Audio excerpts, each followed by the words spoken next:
feel like trust is one of those things that people don't realize the value of it.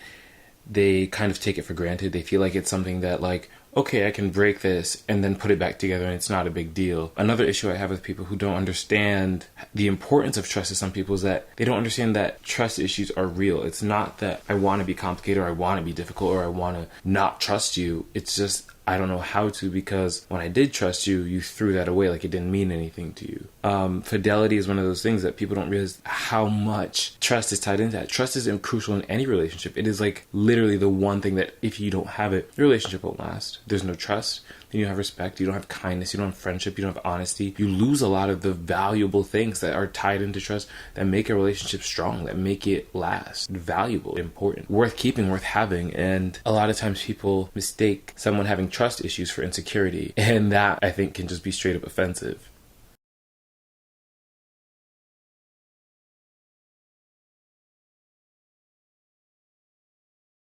Okay, let's clarify something.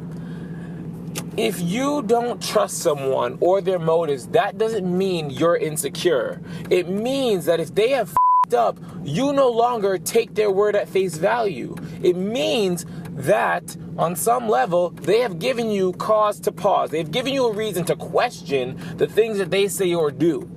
Me not trusting you is not about me not trusting myself. It's about me not trusting you. My insecurities within our relationship, not the relationship I have with myself, because that's fine. I trust myself. I know what I'm capable of, and I know when I'm not being honest with myself or when I am being honest with myself. You, on the other hand, are a very different animal. You're a horse of a different color, and I can't trust the fidelity of which you present to me, irregardless of what the situation may be.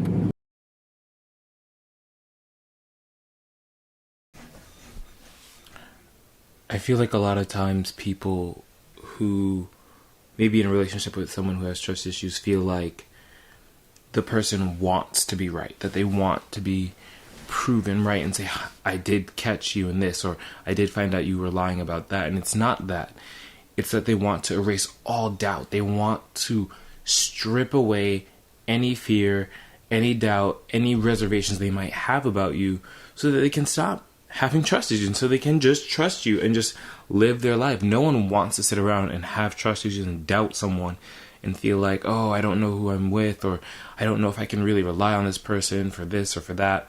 And I think a lot of what happens is when you have trust issues and when you're trying to develop trust with someone, especially after it's been broken, your first instinct is to go back and see where things went wrong and try to eliminate those things from happening again. And they don't understand that the goal is not to stay in the mistrust, it's to break the mistrust all the way down so that you can just get to the part where there's trust.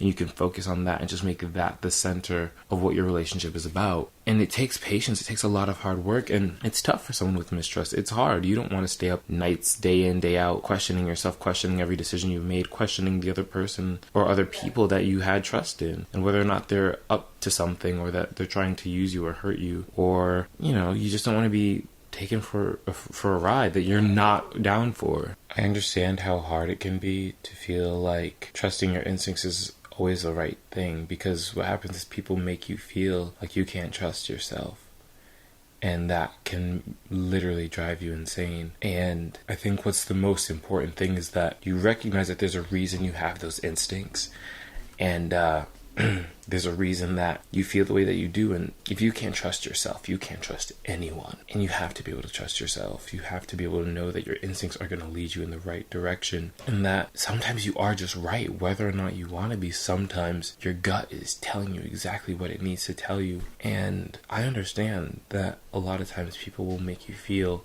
like you can't trust yourself, or that you're the problem, or that there's something wrong with you because you know something isn't right inside of yourself. And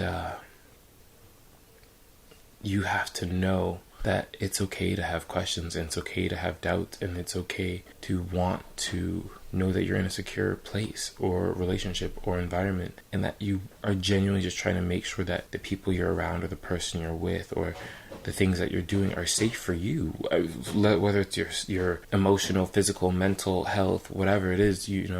It's important that you feel safe and that you feel that you can trust your instincts. And I've been blessed to have some beautiful relationships and beautiful people that I know I can trust and that I can rely on. But I think it's important for people who have done something to break someone's trust that they understand that you're going to have to pay for that for a little bit. You are going to have to do a lot of hard work and face a lot of realities you don't want to face. But the person whose trust you've broken is going through all of that too. They're on the other side of it, but it's two sides of the same coin. And people with trust issues need understanding. I think people immediately misunderstand that, and they like to just deflect and, kind of chalk it up to, oh, you're too sensitive, or you're not trusting, or that it's something wrong with you. And it's not about something wrong with you. It's about the fact that you're trying to find trust and stability and security in your life. And there's nothing wrong with that. Like, why would you feel that you're at fault for trying to know that you're in a safe place, or that you're going down the right path for yourself, So I think sometimes when it comes to trust, people have to really be more understanding and